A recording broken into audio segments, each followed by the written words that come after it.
जय हिंद साथियों, मैं बबलू दाकर स्वागत करता हूं आप सभी का धरणीधर एग्रो क्लास एज के ऑनलाइन प्लेटफॉर्म पर। साथियों, आज हम चर्चा करने वाले हैं जेनेटिक्स एंड प्लांट ब्रीडिंग के अंदर हम फ्लोरल बायोलॉजी के बारे में हम चर्चा कर रहे थे। आज जिस फैमिली के बारे में हम देखने वाले हैं उस फैमिली का नाम है हमारे मालवेसी। मालवेसी के अंदर हमारे सिलेबस के अंदर केवल एक क्रॉप दे रखी है और उसका नाम है कॉटन। कॉटन दे रखा है। कॉटन के बारे में हम आज चर्चा करने वाले हैं कि कॉटन की जो फ्लावर बायोलॉजी होती है वो किस प्रकार की होती है। इसके अंदर 4 से 5 प्रश्न और बनते हैं, उनके बारे में भी हम चर्चा कर रहे थे। सबसे पहले जो प्रश्न आता है वो बड़े के अंदर जो प्रश्न आता है वो किस प्रकार से आता है, तो पहला तो किसी भी क्रॉप के बारे में दे देगा और हमें उसकी उत्पत्ति एवं उसके वितरण के बारे में पूछेगा। यानी कि अगर कॉटन की बात करें, कॉटन का जो उत्पत्ति स्थल भारत होता है, तो ये इसका वितरण और कहाँ पर पाया जाता है, कौन कौन से आसपास के देशों में इसका कल्टीवेशन किया जाता है इंडिया के अंदर, और इसकी कल्टीवेशन कहाँ की जाती है। और अगर पर्टिकुलर स्टेट की बात करें तो राजस्थान के अगर कोई निवासी है तो राजस्थान का कौन कौन से जिलों में इसका कल्टीवेशन किया जाता है, इसी को हम वितरण के नाम से जानते हैं। और इसका इंपॉर्टेंस क्या होता है वो भी हमें लिखना होता है। जैसे कि अलग अलग इसकी क्वालिटी के आधार पर इसको अलग अलग भागों में बांटा जाता है, तो उनका भी हमें लिखना होता है कि इसमें इसका इंपॉर्टेंस क्या होता है। उसके बाद में नेक्स्ट आता है इसकी कल्टीवेशन की जो भी हमारी प्रजातियां हैं, कल्टीवेशन जिनकी हम कल्टीवेशन करते हैं वो प्रजातियां कौन कौन सी होती है। तो जैसे हम बात करें कॉटन की बात करें तो इसकी 2 प्रजातियां बहुत ज़्यादा फेमस होती है। एक तो होती है देसी कपास होता है और एक होता है विदेशी कपास, या फिर हम कह सकते हैं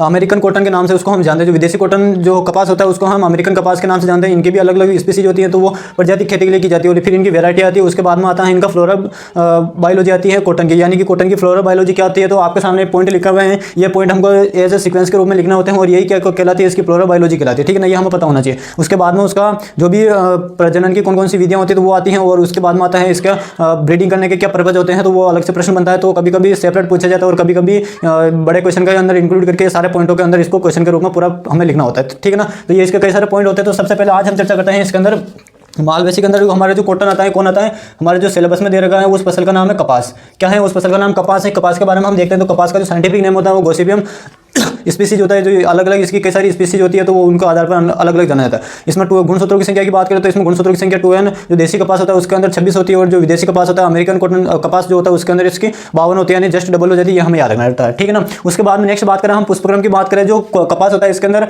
दोनों प्रकार का हमारे पाया जाता है। यह पुष्पक्रम इसके अंदर जो प्रकार पाया जाता है पुष्पक्रम का वो पाया जाता है साइमोज प्लस रेसिमोज, दोनों प्रकार का होता है। किस प्रकार का होता है? साइमोज और रेसिमोज दोनों प्रकार का पाया जाता है। साइमोज और रेसिमोज क्या होता है, तो इसकी जो शाखाएं होती है तो शाखाओं की वृद्धि के आधार पर उन पर जो पुष्प निकलते हैं और पुष्प से फिर जो बोल बनते हैं और बोल के अंदर जो रुई होती है उसी के आधार पर इनको अलग अलग 2 भागों में बांटा जाता है शाखाओं के आधार पर। एक तो साइमोज और एक रेसिमोज होता है। ठीक है ना। जो उत्पादन की दृष्टि से माना जाए, अगर पर्टिकुलर दोनों अगर आते हैं ऑप्शन के अंदर दोनों सही होंगे, अगर इनमें से एक आता है तो वो हमारे कौन सा हो जाएगा? साइमोज सही हो जाएगा, क्योंकि उत्पादन की दृष्टि जो सबसे अधिक हमारे लिए बेनिफिट रहता है वो कौन सा रहता है? साइमोज रहता है। ये हमें पता होना चाहिए। अब हम थोड़ा इनके ऊपर बात कर लेते हैं साइमोज क्या होता है और रेसिमोज क्या होता है। साइमोज जो होता है इसको एक नाम से और जाना जाता है, इसको सिम्पोडियल ब्रांच के नाम से भी जाना जाता है, और रेसिमोज को हम मोनोपोडियल ब्रांच के नाम से भी जानते हैं। तो ठीक है ना, तो ये इनके अदर नेम होता है, ये भी हमें पता होना चाहिए, क्योंकि कई बार एग्जाम इनके डिफरेंट बिटवीन में भी पूछा जा सकता है कि साइमोज और रेसिमोज में क्या अंतर होता है, ये हमें पता होना चाहिए। तो मैं आपको मेन पॉइंट है वो बता देता हूं, उसके बाद में हम हमारे टॉपिक की तरफ लौटते हैं। ठीक है ना। तो इसी के साथ हम चर्चा करते हैं सबसे पहले साइमोज की बात करें तो साइमोज का सबसे पहले दूसरा नाम क्या होता है, तो साइमोज का जो दूसरा नाम होता है वो होता है इसमें सिम्पोडियल वृद्धि, सिम्पोडियल ग्रोथ। साइमोज का जो दूसरा नाम होता है वो होता है सिम्पोडियल।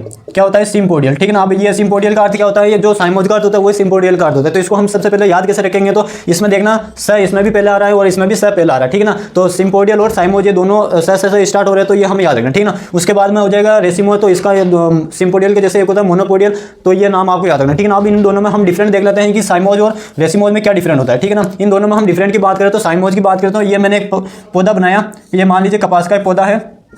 ठीक है ना। ये मान लीजिए कपास का पौधा है। ठीक है ना। ये कपास का पौधा है। अब सबसे पहले हम साइमोज की बात करें तो साइमोज वाला जो प्लांट होगा उस प्लांट में साइमोज वाला जो पौधा होगा उस पौधे में क्या होगा, इसका जो टिप वाला जो भाग होगा, टिप वाले भाग में कोई भी एक यहाँ पर क्या आ जाता है? फूल आ जाता है। ठीक है ना। साइमोज की बात करें, साइमोज ऐसा पौधा, साइमोज क्या होता है तो साइमोज एक ऐसा पौधा होता है जिसके अंदर जो पौधा होता है, पौधे का जो टिप वाला भाग होता है, टॉप वाला जो भाग होता है उसमें क्या होता है? एक फूल आ जाता है, और जैसे ही किसी वृक्ष के अंदर फूल आ जाता है तो उसकी वृद्धि वहीं रुक जाती है, और वृद्धि रुकने के बाद में जो पार्श्व जो शाखाएं होती है, साइड में जो शाखाएं होती है, यानी कि वो साइड में फैलने लग जाता है। यानी कि पहले तो कोई वृक्ष कोई पौधा मान लीजिए ऐसे लंबाई में बढ़ रहा है, अगर इस पौधे के ऊपर यहाँ पर अगर कोई फूल आ जाता है, पुष्प आ जाता है, तो उसके बाद में इसकी वृद्धि नहीं होगी, वो लंबाई में नहीं बढ़ेगा, वो किस में बढ़ेगा? चौड़ाई में बढ़ेगा, यानी कि दोनों तरफ बढ़ेगा। इस क्रिया को हम क्या नाम देते हैं? साइमोज नाम देते हैं। अगर जिस पौधे के अंदर इस प्रकार की वृद्धि हो रही होगी वो उत्पादन की दृष्टि से अच्छा माना जाता है, क्योंकि जितना ज़्यादा वो ऊपर बढ़ेगा उसका ऊपरी तरफ न्यूट्रिएंट जितना ज़्यादा जाएंगे उतना ही नीचे के पौधे की जो पत्तियां होंगी उसमें न्यूट्रिएंट की कमी आ जाएगी और हमें उत्पादन उतना नहीं मिल पाएगा। तो ये जो कॉटन के लिए जो सबसे अच्छा माना जाता है वो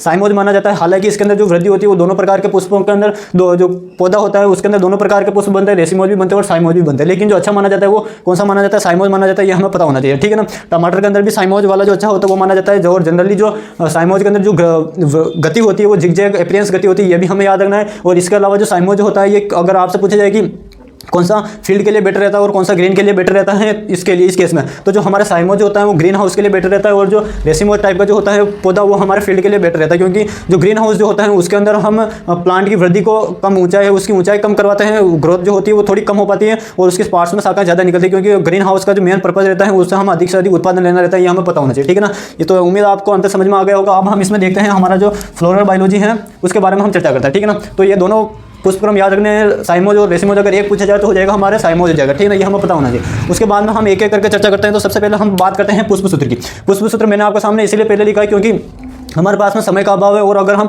पर्टिकुलर एक एक चीज़ को डिटेल से देखते चलेंगे तो सेशन काफ़ी लंबा हो जाएगा और हमें एग्जाम में कम समय में अधिक से अधिक हमें चीज़ों के बारे में पता होना चाहिए ताकि हमारा आंसर सही समय पर अच्छा हम उसके अंदर लिख पाए, ठीक है ना। तो सबसे पहले हम पुष्पसूत्र देखें। पुष्पसूत्र हो जाएगा इसमें सबसे पहले BR का अर्थ क्या होता है। तो मैंने आपको पहले इससे पहले वाले सेशन में हमने लेग्यूमिनेसी और हमने ग्रेमिनी फैमिली की जो फ्लोरल बायोलॉजी उसके बारे में चर्चा की। तो उसमें मैंने बताया था BR का अर्थ होता है क्या? ब्रैक्टियल क्या होता है? ब्रैक्टियल या ब्रैक्टियल को हम और किस नाम से जानते हैं? सहपत्र के नाम से जानते हैं। ब्रैक्टियल को हिंदी में क्या कहते हैं? सहपत्र कहते हैं। तो इसमें क्या होता है? सहपत्र उपस्थित होते हैं और इसका अर्थ क्या होता है? त्रिज्य समित। क्या होता है त्रिज्य समित? यानी कि मैंने इससे पहले आपको एक शब्द बताया था जाइगोमॉर्फिक, एक शब्द मैंने बताया था जाइगोमॉर्फिक। जाइगोमॉर्फिक का अर्थ होता है इसका तो अर्थ होता है ये वाला जो चिन्ह होता है, ये वाला चिन्ह का अर्थ होता है त्रिज्य समित और ये वाला जो चिन्ह था ये इसका अर्थ होता है क्या? जाइगोमॉर्फिक। ये मैंने आपको बताया था, ठीक है ना। तो इसका अर्थ क्या होता है? त्रिज्य समित, यानी कि जो भी फूल होगा इस त्रिज्य समित का अर्थ क्या होता है? तो त्रिज्य समित का अर्थ होता है पुष्प को हम किसी भी भाग में किधर से भी काटेंगे तो बराबर भागों में कटेगा। और ये वाला कंडीशन मैंने जाइगोमॉर्फिक में बताया था, तो उसमें थोड़ा आप करेक्शन कर लेना। उसमें क्या होगा? तो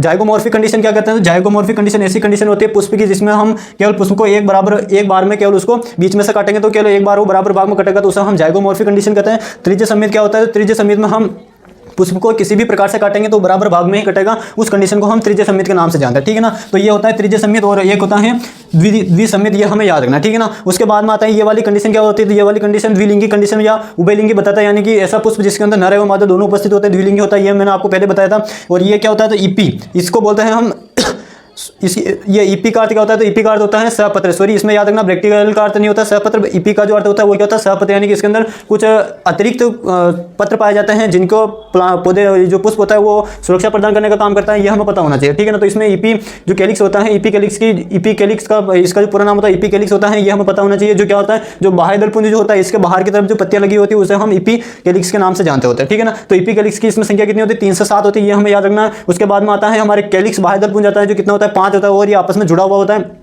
कोई भी संख्या अगर कोष्टक में बंद है तो वो कैसा होगा? आपस में जुड़ा हुआ होगा, ये हमें पता होना चाहिए, ठीक है ना। उसके बाद आता है हमारे दलपुंज यानी कि कोरोला आता है। कोरोला जो होता है वो उनकी संख्या 5 होती है और ये भी आपस में जुड़ा हुआ होता है, ये हमें याद रखना है। एंडोसियम की संख्या की बात करें यानी पुमंग की बात करें तो पुमंग कितना होता है? अनंत होता है, इनकी संख्या असीमित होती है। और जनरली हम कॉटन के अंदर जानते हैं कॉटन जो होता है उसके अंदर रेशों की संख्या असीमित होती है, हम उसको गिन नहीं सकते, ठीक है ना। तो वो जो रेशा बनता है वो किससे बनता है? एंडोसियम से ही बनता है, यानी जितनी ज़्यादा संख्या एंडोसियम की होगी उतनी ज़्यादा हमारे क्या बनेगा?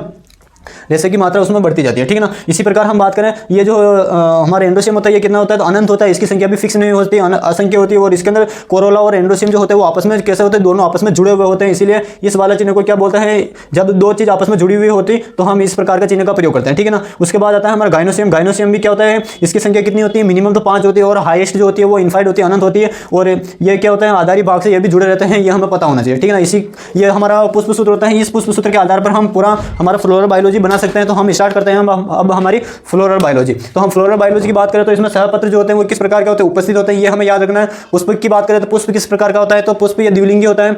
जो कपास का जो पुष्प होता है वो किस प्रकार का होता है? द्विलिंगी होता है। इसी के साथ में पूर्ण होता है, यानी कि पूर्ण पुष्प इसमें क्या होता है? तो इसमें हमारे जायांग उपस्थित है, पुमंग उपस्थित है, कोरोला उपस्थित है और कैलिक्स उपस्थित है, यानी अगर चारों भाग उपस्थित होता है तो उसे हम क्या कहते हैं? पूर्ण पुष्प कहते हैं, ये हमें पता होना चाहिए। और ये पुष्प किस प्रकार का? त्रिज्य समित है। त्रिज्य समित पुष्प किस प्रकार का है? त्रिज्य समित है, ये हमें याद रखना है। ये 3 पॉइंट हमें पता होना चाहिए। अब बात करते हैं हम बाह्य दलपुंज। बाह्य दलपुंज की बात करें, बाह्य दलपुंज इसमें कितने हैं? 5 बाह्य दलपुंज होते हैं जो किस प्रकार के होते हैं? संयुक्त होते हैं, यानी कि आपस में जुड़े हुए होते हैं, ठीक है ना। 5 बाह्य दलपुंज होते हैं और आपस में संयुक्त यानी कि जुड़े हुए होते हैं, ये हमें याद रखना है। नेक्स्ट बात करें हम दलपुंज की बात करें। दल पुंज यानी कि हम बात करें कोरोला की बात करें तो कोरोला कितना होता है, कोरोला की संख्या 5 होती है और ये भी किस प्रकार के होते हैं, संयुक्त, यानी कि आपस में ये जुड़े हुए होते हैं, ये हमें याद रखना, ठीक है ना। उसके बाद आता है हमारे एंड्रोसियम यानी कि पुमंग आता है। पुमंग की संख्या किसमें कितनी होती है, इसमें असंख्य पुमंग पाए जाते हैं, इसमें असंख्य होते हैं और ये जो होते हैं ये असंख्य पुमंग होते हैं और ये किसके साथ में जुड़े रहते हैं, जो हमारा कोरोला है, कोरोला के साथ संयुक्त रहते हैं, कोरोला के साथ संयुक्त, ठीक है ना। असंख्य होते हैं और कोरोला के साथ में आपस में जुड़े रहते हैं, ये हमें पता होना चाहिए, ठीक है ना। नेक्स्ट बात करें हम गाइनोसियम की बात करें। गाइनोसियम की जो निम्नतम संख्या होती है वो कितनी होती है, 5 होती है, 5 से लेकर अनंत तक होती है और ये कैसा होता है, आधारीय भाग से जुड़े होते हैं, आधारीय भाग से जुड़े होते हैं, ठीक है ना, आधारीय भाग से जुड़े होते हैं। उसके बाद आता है पुष्प सूत्र, आपके सामने लिखा हुआ है और इस प्रकार हम पूरा हमारा फ्लोरल बायोलॉजी बना सकते हैं। उसके बाद आता है परागण। परागण की बात करें जो कपास जो होता है इसके अंदर कौन सा परागण पाया जाता है, तो इसके अंदर ओफन, इसके अंदर जो कौन सा परागण पाया जाता है, प्राय पर परागित फसल है, यानी कि इसमें हम कह सकते हैं इसमें प्राय पर परागित या ओपन क्रॉस पॉलिनेशन किसमें पाया जाता है, इसकी डेफिनेशन क्या होती है, तो ऐसा परागण का प्रकार जिसके अंदर 5 से लेकर 25% पर परागण पाया जाता है उसे हम प्राय पर परागित फसल के नाम से जानते हैं। इसको हम इंग्लिश में ओपन क्रॉस पॉलिनेशन के नाम से जानते हैं। इससे पहले हमने एक क्रॉप और देखी थी जिसके अंदर हमने ज्वार देखा था, ज्वार के अंदर भी क्या पाया जाता है, ओपन क्रॉस पॉलिनेशन पाया जाता है। इससे पहले हम इसके बाद हम एक ट्रिक देख लेते हैं जिसके अंदर आपको प्राय पर परागित जितनी भी फसलें होती है वो एक ट्रिक में समझ आएगी, ठीक है ना। एक ट्रिक होती है जैसी गया एटीएम पर, जैसी गया एटीएम पर भिंडी बैंगन, जैसी गया एटीएम पर भिंडी बैंगन, जैसी गया एटीएम पर भिंडी बैंगन तंबाकू लेना, ठीक है ना। लगभग इसके अंदर 8 से 10 क्रॉप आ जाएगी। अब बात करें जैसे क्या हो जाएगा, तो यहाँ पर जैसी, ठीक है ना, तो यहाँ पर जे स्क्वायर और सी स्क्वायर हो जाएगा, ठीक है ना। जैसे तो हो जाएगा, एक तो क्या हो जाएगा ज्वार, ठीक है ना, एक तो हो जाएगा ज्वार, जैसे हो जाएगा ज्वार और एक हो जाएगा यहाँ पर जूट, ठीक है ना। जैसी गया, जैसे ज्वार, जैसे जूट, सी से क्या हो जाएगा, सी से हो जाएगा कपास, ठीक है ना, ठीक है ना, सी से क्या हो जाएगा कपास, ये हमें याद रखना। उसके बाद हम नेक्स्ट आगे बढ़ते हैं, ए से क्या हो जाएगा, तो ए से हो जाएगा हमारे अरहर, क्या हो जाएगा अरहर। टी से हो जाएगा हमारा ट्रिटिकेल, टी से क्या हो जाएगा ट्रिटिकेल और एम से क्या हो जाएगा हमारे मिर्च, ठीक है ना, मिर्च, बैंगन, भिंडी, तंबाकू, इन सभी में क्या पाया जाता है, ओपन क्रॉस पॉलिनेशन पाया जाता है। और कई बार एग्जाम के अंदर ज्वार और ये जो कॉटन होता है इसका तो पूछा है कि ज्वार के अंदर कौन सा पॉलिनेशन पाया जाता है। और इवन यहाँ तक कि प्रीपीजे के अंदर सीधा प्रश्न आता है कि निम्न में से किस फसल के अंदर प्राय पर परागित फसल है, तो ये हमें पता होना चाहिए। ये ट्रिक काफी इंपॉर्टेंट है। जैसे गया एटीएम पर भिंडी, बैंगन, तंबाकू लेना, ठीक है ना। जैसे हो जाएगा ज्वार, जैसे जूट और सी से हो जाएगा हमारे कपास और एक हो जाएगा सी से हमारे कुसुम, क्या हो जाएगा सी से कुसुम, यह भी हमें याद रखना। कुसुम के अंदर भी क्या पाया जाता है हमारे ओपन क्रॉस पॉलिनेशन पाया जाता है। ऐसे हो जाएगा हमारे अरहर, टी से ट्रिटिकल, एम से हो जाएगा मिर्च, ये हमें याद रखना, भिंडी, बैंगन और तंबाकू, ठीक है ना। इसी के साथ में हमारी ये ट्रिक कंप्लीट होती है और इसी के साथ हमारे जो मालवेसी फैमिली के अंदर जो जितने भी क्रॉप्स आती हैं उन सभी का लगभग जो फ्लोरल बायोलॉजी रहेगी वो यही रहेगी। हो सकता है इसमें थोड़ा बहुत हेर फेर हो जाए, लेकिन मोस्ट ऑफ जो लगभग 90% तो ये का ये इसमें रहेगा, ये हमें याद रखना, ठीक है ना। कॉटन में एज इट इज ऐसे कैसे आता है, अगर आता है तो हमें एज इट इज ऐसे कैसे लिखना है, लिख कर आना है। इसके बाद में 2-3 पॉइंट और लिखने हैं। जैसे यहाँ पर हम बात करें परागण, ये प्राय पर परागित फसल है, तो परागण किसके द्वारा हो रहा है, इसका फल प्रकार क्या है और वो हमें लिखना है, ठीक है ना। और इसके बाद में लास्ट में हमें इसका सारांश लिखना है, इसका उपयोग क्या होता है वो हमें लिखना होता है। तो इसी के साथ में फ्लोरल बायोलॉजी कंप्लीट होती है। नेक्स्ट हम चर्चा करते हैं इसके बाद में फ्लोरल बायोलॉजी के रूप में हम सोलेनेसी फैमिली की चर्चा करते हैं, ठीक है ना। इसका फटाफट से स्क्रीनशॉट लीजिए, उसके बाद में हम आगे बढ़ते हैं। तो साथियों अब हम चर्चा करते हैं हम सोलेनेसी फैमिली के अंदर जितने भी क्रॉप्स आती हैं उनका हम फ्लोरल बायोलॉजी के बारे में हम चर्चा करते हैं। तो सबसे पहले हमें यह पता होना चाहिए कि इसके अंदर कौन कौन सी हमारे सिलेबस के अंदर जो क्रॉप दे रखी है वो कौन कौन सी है। तो हमारे सोलेनेसी फैमिली के अंदर दे रखा है, एक तो टमाटर दे रखा है, एक दे रखा है मिर्च, ठीक है ना।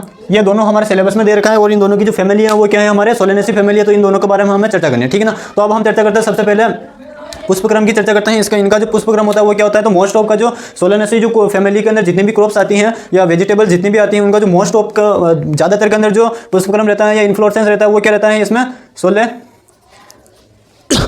क्या रहता है, साइमोज रहता है। क्या रहता है, साइमोज, ये हमें याद रखना, ठीक है ना।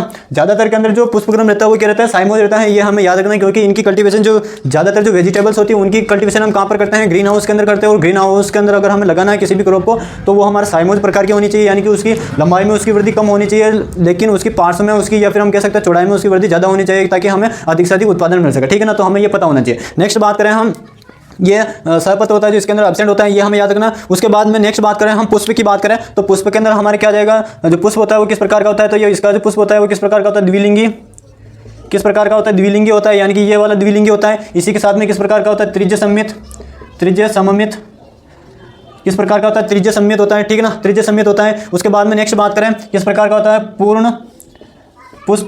पूर्ण पुष्प यानी कि इसके अंदर गाइनोसियम भी है, एंडोसियम है, कोरोला है और कैलिक्स यानी कि चारों उपस्थित है, तो वो हमारा कौन सा हो जाएगा, पूर्ण पुष्प हो जाएगा, ये हमें याद रखना है। उसके बाद नेक्स्ट बात करें हम बाह्य दलपुंज की। बाह्य दलपुंज की बात करें तो सबसे पहले बाह्य दलपुंज को हम कैलिक्स के नाम से जानते हैं, तो इसको जो डिनोट करते हैं प्रतीक चिन्ह जो होता है वो होता है क्या होता है, क्या होता है। तो इसमें कितने पाए जाते हैं, 5 बाह्य दल, 5 बाह्य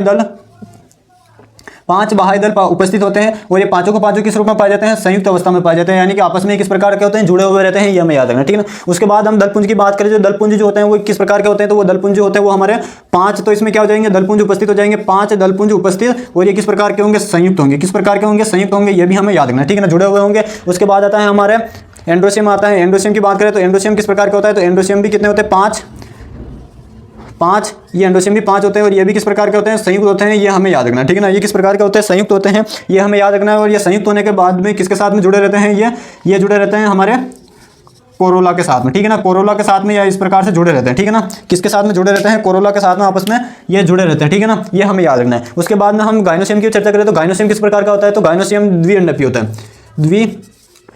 द्विअंडपी, और ये किसका होता है, युक्तांडपी, द्विअंडपी व युक्तांडपी, और आधारीय भाग से किस प्रकार का होता है, जुड़ा हुआ होता है, आधारीय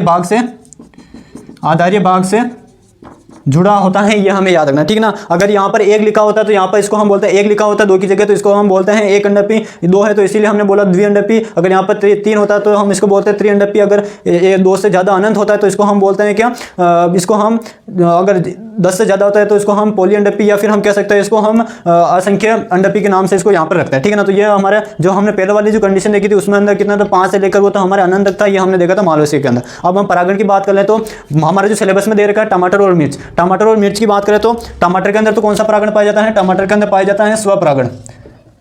टमाटर के अंदर तो कौन सा पाया जाता है, स्वपरागण पाया जाता है। और मिर्च के अंदर मैंने इससे पहले आपको एक ट्रिक बताई थी, जैसे गया एटीएम पर भिंडी बैंगन मिर्च लेने, ठीक है ना, मैंने ट्रिक बताई थी, उसमें मिर्च आया था हमारे, तो उसके अंदर हो जाएगा। इसमें जो पाया जाता है वो पाया जाता है कौन सा, प्राय पर परागण।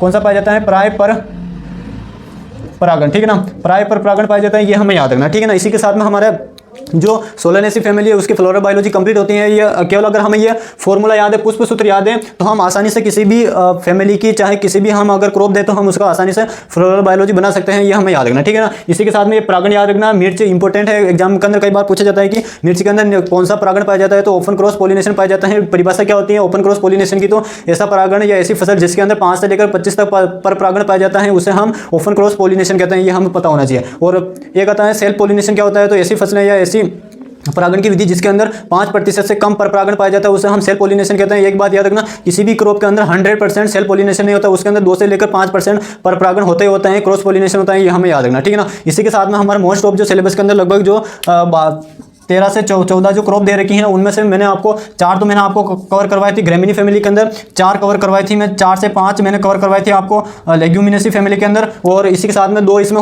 हो गए हमारे, और 1 हमारे उसमें हो गई मालवेसी के अंदर। तो कितनी हो गई, 4 4 8 तो ये हो गए, और 8 3 11 हमारे क्रॉप कंप्लीट हो गई। 1-2 और बची हुई हैं वो आप स्वयं देख लेना, क्योंकि प्रश्न जो अब तक आए हैं वो इन्हीं में से आए हैं लगभग, और प्रश्न ज़्यादातर आने की जो संभावना है वो एक तो आएगा कपास से पूरी संभावना आने की, 3 से 4 फसलें आप अच्छे से पढ़ के जाना। एक पढ़ के जाना आप चावल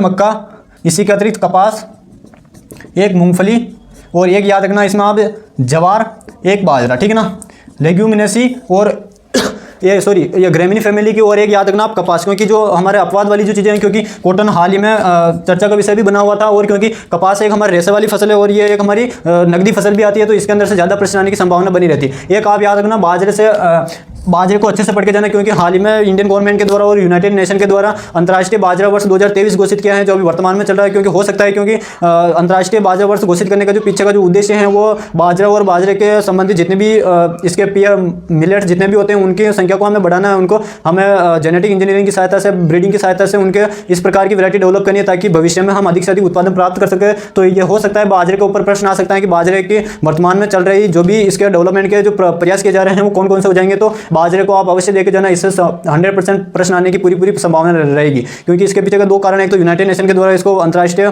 बाजरा वर्ष घोषित किया गया 2023 को, और हाल ही में ICAR के द्वारा भी अभी जो 26 जनवरी का जो प्रोग्राम हुआ था उसके अंदर ICAR के द्वारा भी एक उसके अंदर झांकी निकाली गई थी जिसमें बाजरा के बारे में पूरा बताया गया था कि हमें इसको किस प्रकार से और बढ़ावा देना है। ये उसके अंदर झांकी के माध्यम से लोगों में एक अवेयरनेस फैलाने का प्रयास किया गया था। ठीक है ना, इसी के साथ में मिलते हैं नेक्स्ट सेशन में। अगर आज का सेशन आपको अच्छा लगा हो तो अपने साथियों के साथ में ज़्यादा से ज़्यादा शेयर करें। मिलते हैं नेक्स्ट क्लास में हम क्रॉप आइडियो टाइप के साथ में। तब तक के लिए जय हिंद, जय भारत।